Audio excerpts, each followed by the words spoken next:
തിയേറ്ററിൻ്റെ അകത്ത് ആരുമില്ല. അതുകൊണ്ടാണ് ഞാൻ ഇപ്പോൾ ഒരു ചെറിയൊരു എന്താ പറയുക, വ്ളോഗ് പോലെ എടുക്കുന്നത്. ഇപ്പം നമ്മളിന്ന് കാണാൻ വന്നിരിക്കുന്നത് നേര് മൂവിയുടെ ഒരു സിനിമ കണ്ട് ചെറിയൊരു റിവ്യൂ പറയാനാണ്. ഞാൻ റിവ്യൂ പറയാൻ ആരും അല്ലെന്നറിയാം, എന്നാലും ചുമ്മാ റിവ്യൂ പറയുവാണ്. ഓക്കെ, നിങ്ങൾക്ക് കേൾക്കാനൊക്കെ പറ്റുമെന്ന് തോന്നുന്നു. തിയേറ്റർ ഒരു രക്ഷയില്ല കേട്ടോ. തിയേറ്റർ ഭയങ്കര വലിയ തിയേറ്ററാണ്. സീറ്റൊക്കെ ആണെങ്കിൽ ഇങ്ങനെ പറയണ്ട, വിഷയം സീറ്റും വിഷയം തിയേറ്റർ എല്ലാം വിഷയമാണ്, പൂക്കളും. അപ്പം എന്തായാലും 150 രൂപയാണ് തിയേറ്ററിന്. ഐ മീൻ ഇതിന്. എന്തിനാണ് 150 രൂപ എന്നൊന്നും അറിഞ്ഞൂടാ. ഭയങ്കര മോശമെന്നേ.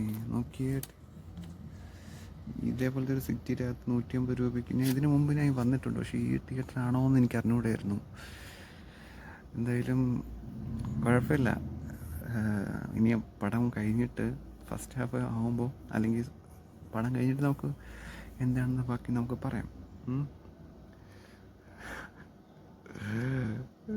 കാണിച്ചു തരാൻ പറ്റുമോ? ഇത് കണ്ടോ, ഇതാണ് അവസ്ഥ. പൂക്കൾ, ചെയറൊക്കെ കണ്ടോ, ചെയർ ക്വാളിറ്റി കണ്ടോ, വിഷയം ക്വാളിറ്റിയാണ്. ബട്ട് 150 രൂപ കുറച്ചും കൂടെ ഇതൊക്കെ നമ്മളെ ഒരു 100 രൂപയ്ക്ക് പോലും ഇല്ലാത്തൊരു തിയേറ്ററാണ്. എന്തിനാണ് 150 രൂപ? കണ്ടോ, ഇതാണ് അതിൻ്റെ പ്രൊജക്ടറും മറ്റു കാര്യങ്ങളുമാണ്. എന്താ ഒന്ന് അടുത്തത് കണ്ടിട്ട് പറയാം അല്ലേ.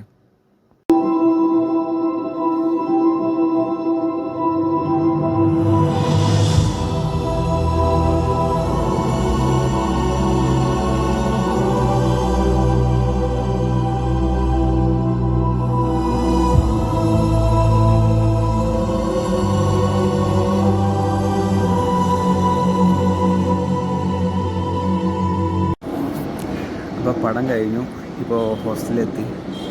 പടം എങ്ങനെയെന്ന് ചോദിച്ചാൽ നേര് ഇതിൽ പറയുന്ന പോലെ, ഈ ഒരു ടൈറ്റിൽ പറയുന്ന പോലെ സത്യം എപ്പോഴായാലും പുറത്ത് വരും. അതാണ് ഇതിൻ്റെ മെയിൻ കണ്ടൻറ്റ്. ഓക്കെ, അപ്പോൾ എന്താ പറയുക, ഇതിൽ അഭിനയിച്ചിരിക്കുന്നത് നിങ്ങൾക്ക് എല്ലാവർക്കും അറിയാന്നുള്ള പോലെ മോഹൻലാൽ, ഗണേഷ് കുമാർ, സിദ്ദിഖ്, അനശ്വര രാജ്, ജഗദീഷ്, എല്ലാവരും ഇതിൽ അഭിനയിച്ചിരിക്കുന്ന ഈച്ച് ആൻഡ് എവരി വൺ. ഇവൻ്റെ റൈറ്റർ ശാന്തി പോലും ഒരു അക്ഷരത്തെ അഭിനയിച്ചിട്ടുണ്ട് കേട്ടോ. എനിക്ക് ഭയങ്കര ഇഷ്ടപ്പെട്ടു. എല്ലാവരും ഈച്ച് ആൻഡ് എവരി വൺ അവരുടെ പാർട്സ് ബെസ്റ്റ് ആക്കിയിട്ടുണ്ട്. അഭിനയത്തിൻ്റെ കാര്യത്തിൽ എടുത്തു പറയാനാണെങ്കിൽ അനശ്വര രാജൻ ഞാൻ ഒട്ടും പ്രതീക്ഷിച്ചില്ല. ഭയങ്കര നല്ലൊരു അഭിനയമാണ് ഈ ഒരു സിനിമയിൽ കാഴ്ചവെച്ചിരിക്കുന്നത്. പിന്നെ മോഹൻലാലിൻ്റെ കാര്യം പിന്നെ പറയണ്ടല്ലോ, അത് he's a born actor. Like നമ്മൾ ജഡ്ജ് ചെയ്യേണ്ട ആവശ്യമൊന്നുമില്ല. കുറേ പടങ്ങൾ ഫ്ലോപ്പായി, പുള്ളിയുടെ ഡയറക്ടേഴ്സിൻ്റെയും പ്രൊഡ്യൂസേഴ്സിൻ്റെയും എല്ലാവരും കുറ്റം കാരണം എല്ലാം ഫ്ലോപ്പായി പോയി. പക്ഷേ ഈ ഒരു പടം എങ്ങനെയാണ് മോഹൻലാലിനെ യൂസ് ചെയ്യേണ്ടതെന്ന് ജിത്തു ജോസഫിനെ അറിയാം. അതാണ് നമ്മൾ കണ്ടത്. ആൻഡ് സിദ്ദിഖിൻ്റെ ഒരു നെഗറ്റീവ് ഷെയ്ഡുള്ള റോഡ്. ഇതിന് പിന്നെ വേറൊരു വില്ലനുണ്ട്. ഈ ഒരു സിനിമയിൽ മെയിൻ വില്ലൻ പുള്ളിക്ക് അഭിനയിക്കാൻ വലിയതായിട്ട് ഇല്ല, എന്നാലും പുള്ളിയുടെ ആ ചെറിയ സെഗ്മെൻറ്റ്സ് പുള്ളി നൈസായിട്ട് ചെയ്തിട്ടുണ്ട്. പിന്നെ ജിത്തു ജോസഫ്, പുള്ളി എങ്ങനെയാണ് ഇങ്ങനെ സ്ക്രിപ്റ്റ് ചെയ്യുന്നത്? ഒരു രക്ഷയില്ലാത്ത സ്ക്രിപ്റ്റ് തന്നെ, സൂപ്പർ. ലൈക്ക് പുള്ളിയുടെ ഡയറക്ഷൻ ഒന്നുമല്ല ഞാൻ പറയുന്നത്, പുള്ളിയുടെ സ്ക്രിപ്റ്റ് റൈറ്റിംഗ് എനിക്ക് ഭയങ്കര ഇഷ്ടപ്പെട്ടു കേട്ടോ. സ്ക്രിപ്റ്റ് റൈറ്റിംഗ് അത് നമ്മൾ ഇപ്പോൾ പറയേണ്ട ആവശ്യമില്ല. കാര്യം ഈവൻ ഡിറ്റക്റ്റീവ് എന്നുള്ള ഫസ്റ്റ് സിനിമയിൽ പോലും പുള്ളിയുടെ ആ ഒരു സ്ക്രീൻ പ്ലേ അത് പുള്ളി കാണിച്ച് തന്നിട്ടുണ്ട്.